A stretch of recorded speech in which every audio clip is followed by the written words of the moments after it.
All dungeons is a category that you'll find for nearly every Zelda game because of how big of a part dungeons play in the series.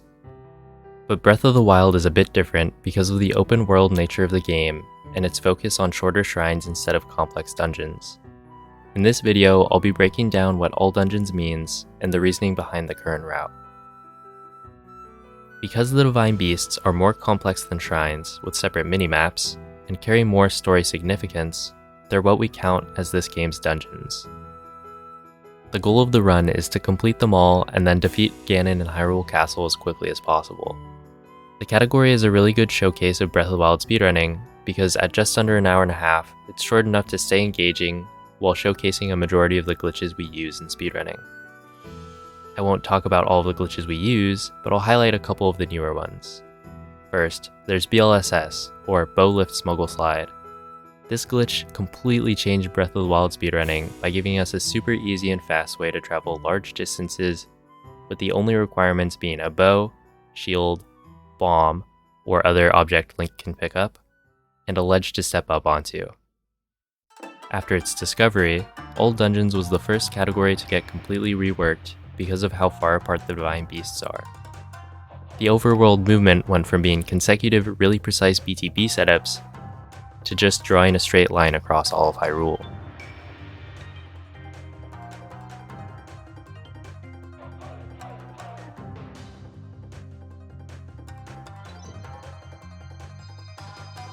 The second glitch I want to highlight is IST, or Inventory Slot Transfer.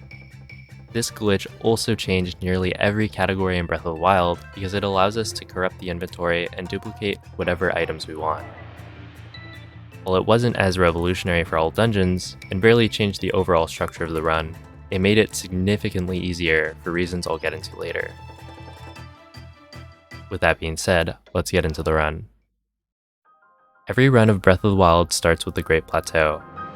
Get the 4 Spirit Orbs from completing the shrines, and the Old Man will give you the paraglider, unlocking the rest of the game.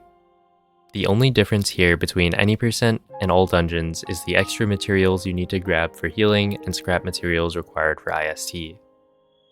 Longer runs generally also grab the tower because it lets us activate the shrines as warp points, but flying around the map with BLSS is actually fast enough to make skipping the long tower activation cutscene worth it.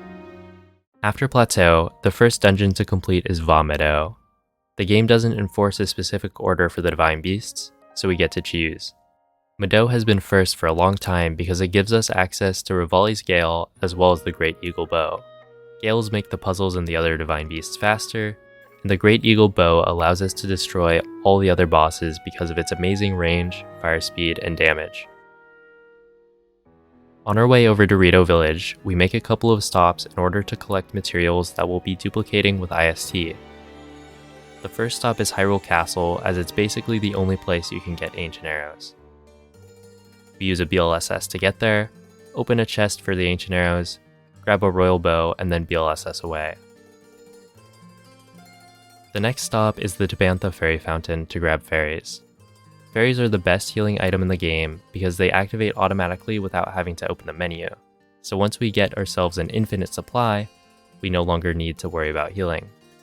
Now we make our way over to Rito Village to start the Meadow questline and perform IST. IST is a very complicated glitch that requires the inventory to be set up in just the right way, and has a lot of steps that don't make sense if you don't know what's going on. But all you really need to know is that we're duplicating items in the inventory, and for the fastest setup, we end up with 8 rubies, 2,400 ancient arrows, and a few hundred fairies. Before IST, we needed to buy the Flamebreaker armor to be able to survive in Eldin, and we needed attack up level 3 meals to make the Blights fights faster, so we pillaged the Yiga hideout for gems and mighty bananas.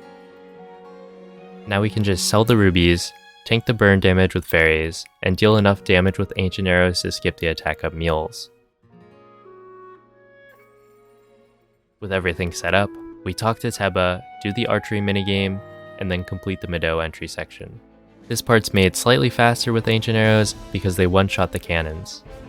Meadow itself has a lot of cool tricks to get each terminal as fast as possible and is actually the only divine beast that doesn't require the map at all because all of the terminals are already right side up.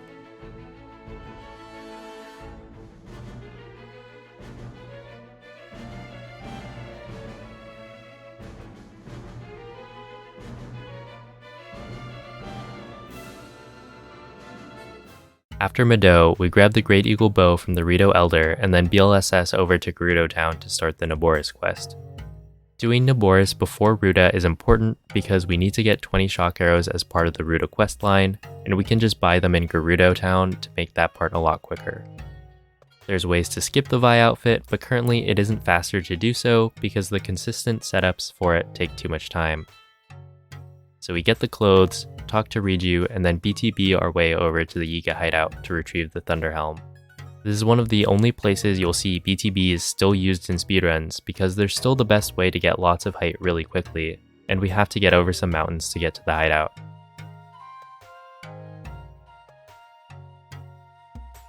We skip most of the hideout by clipping through the walls on the back, where we can activate the Coco fight.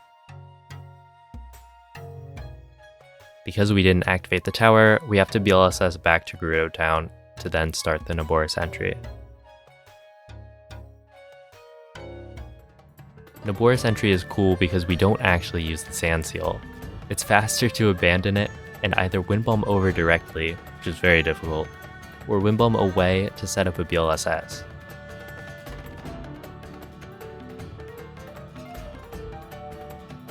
Inside of Naboris, we use Rivali's Gale, a shield clip, and some creative uses of shock arrows with the duplex bow to get all of the terminals quickly. Even in speedruns, Thunderblade is still the hardest Blight to fight, but we've got a lot of fairies in case things go poorly.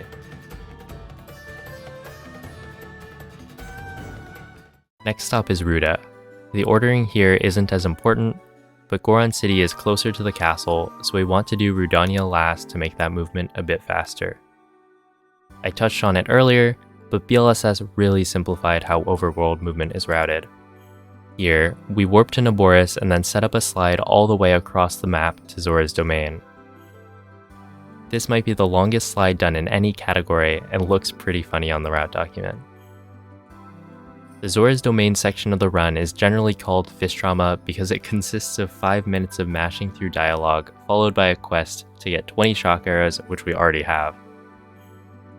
The game suggests that you get the arrows from the Lionel on Ploymus Mountain, but we can just start the Ruda entry immediately. For the entry, we can hit all 4 targets in one go by pre-firing a shock arrow before climbing the waterfall. Once inside of Ruda, we're on a big cycle because of how the last terminal rotates. There's a way to complete it a bit faster, which is more difficult, but most runners don't do it, making for a pretty straightforward dungeon before moving on to Rudania. After completing Ruda, we climb a waterfall to get enough height to BLSS over to the Elder in Goron City to start the next quest. For all of Elden, we're constantly taking burn damage, which really showcases just how broken IST and Infinite Fairies are. We grab Yunobo with a well-aimed wind bomb to keep the rocks that normally trap him unloaded. Then we make our way over to start the Rudania entry. Nobody likes this part of the run, but at least now it's easy. With Ancient Arrows, everything goes down in one hit, which means Yunobo never has to stop, so it's just an auto-scroller. Rudania itself has some really cool strats and is really satisfying when done well, especially with the dark section at the beginning.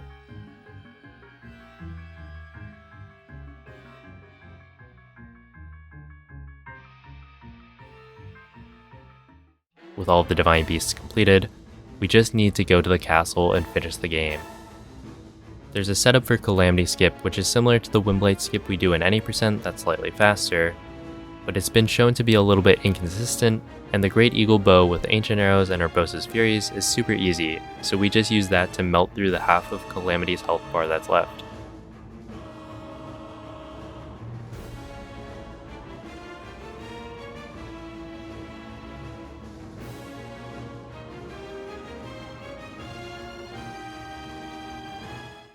And then there's Dark Beast Ganon. It's the same target practice as usual, and so in a little under an hour and a half, the run comes to a close. Thanks for watching, and if you enjoyed, then consider leaving a like or subscribing. If you have any questions about the run, or have a category you want to see explained next, then leave a comment, and I'll see you all next time.